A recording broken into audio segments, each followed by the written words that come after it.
What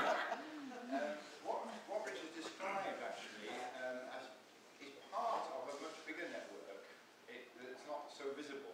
In other words, there are conversations like this happening all over the world between churches like yours. I mean, the church where I'm the parish priest, the vicar in Northumberland, is very similar to yours in the sense that we're living in an environment where a lot of people don't take Christianity with the same seriousness as they would have done 50 years ago. We're not the kind of church that is sharp-edged about all kinds of orthodoxy. We're generous and open and engaged with society. And so we have a lot in common really about saying, well, what do we do now? And I think that question is a very important one. I think disciples throughout the last 2,000 years have constantly asked that question. You know, we had the gospel reading the other day of the disciples being chosen by Jesus, and then well, what do we do now? And then, of course, there was a time when Jesus died, and the disciples said, well, what do we do now? And then, he rose from the dead, and the disciples said, well, what do we do now? And then it was Pentecost, what do we do now? And I think that question is a permanent part of the Christian journey, because some people use the word traditionalist as though somehow if you went back to some golden age in the past and blew on the embers, it would all kind of come back to life again in the same way. There was a very famous writer who was a missionary to the Maasai and he had a memorable phrase that said, about evangelism: don't try to get people to come to where they used to be. Don't even try to get them to come to where you are. Would you have the courage to travel with them to a place where neither you nor they had ever been before? So for me, the idea, especially in the winter, tradition is a bit like a long knitted scarf that's still on the needles and we're still knitting it. And the danger is you take it off the needles and say tradition is now over and fixed, and that is really pretty deadly. Now, Rich and I have something in common, that we've been working for decades to create a community of Christians who believe that we're called to share in God's work in the world, God's mission in the world, through every one of our members because of our baptism. I think that's putting it fairly simply, but we're saying that in the old days, you thought of a church as a group of people gathered around a minister. And the minister told you what time of day it was, even told you, what kind of watch to wear, and you either were in or you were out. And I'm caricaturing, but it's a sense of a dependency model of church. And in the last 40, 50 years, in all the denominations, there's been an attempt to try to create a church which is a network, a set of relationships, a kind of cat's cradle, a way of being together as equal but different. And therefore you have to ask the question then, so what is the role of the pastor or the priest? Well, I won't talk a lot more at the moment, because I know that Rich said we're going to have a conversation, and that's what I want to try and do around the tables in a moment.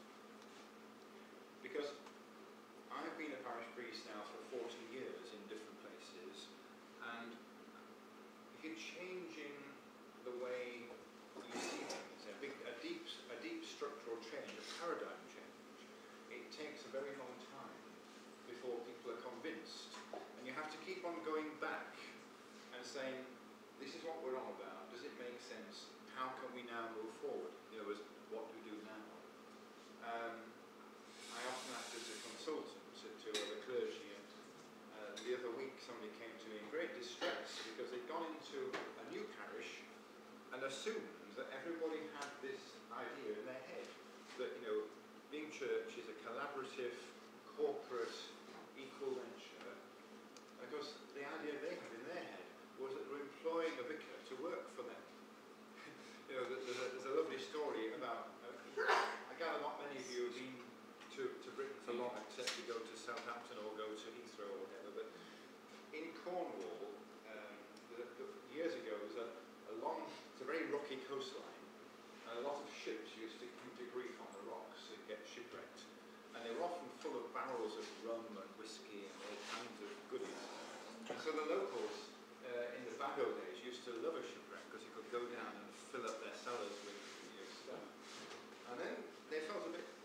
tender-hearted. And they went down and rescued the people out of the sea as well. And then they thought, well, it'd be good if we had a dedicated boat, so we didn't have to kind of make it up on the day. So if there's a shipwreck, we've got a dedicated boat, and we'll go out, whoever turns up. And then they got a bit more sophisticated. They said, well, why don't we have a team of people, and we know exactly who's going to go out in the boat. And then they said, well, the boat's rotting, so let's build us a shed for the boat. And after a while they said, well, actually it'd be rather good if we had a few parties and some socials and got together a bit. So over the shed where the boat was, they built another room. And then they used to, every Saturday they used to have really good parties. The trouble was that if there was a shipwreck in the middle of a party, it was a bit of a problem. So they advertised in the local paper for people to come and be paid to go out in the boat to rescue the people in the sea. So the people having the party in the room weren't disturbed. All they had to do was to put some money in a box. And other people went out and they didn't even know there was a shipwreck. It was kind of got very detached.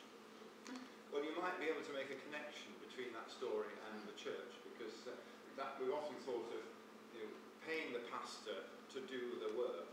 And that's, I mean, it's a bit of a cliche, but maybe that's what we grew up with as an idea. Now, I've been hearing from lots of you tonight about the work you do during the day, and of course that is our discipleship. That's what we're called to do. Nobody's trying to say, in order to make the church happen as a collaborative venture, you must give no attention to the important work you do for the world. But some of us have got spare capacity and energy and time to make church happen. But as I promised, I'll stop talking now. I think I'll ask you a couple of questions, and if you could just do that round your tables. The first question is, in your church here now, what really energizes you? What creates a buzz? What's going well? What do you like about it? What makes your heart beat faster about your church? What are you proud of? That sort of question. And then the opposite question. What do you feel sad about that you can't do, or that isn't working, or that you could do more of, or that you wish was happening? Could you just do that for 10 minutes? So I'll tell you when you've had half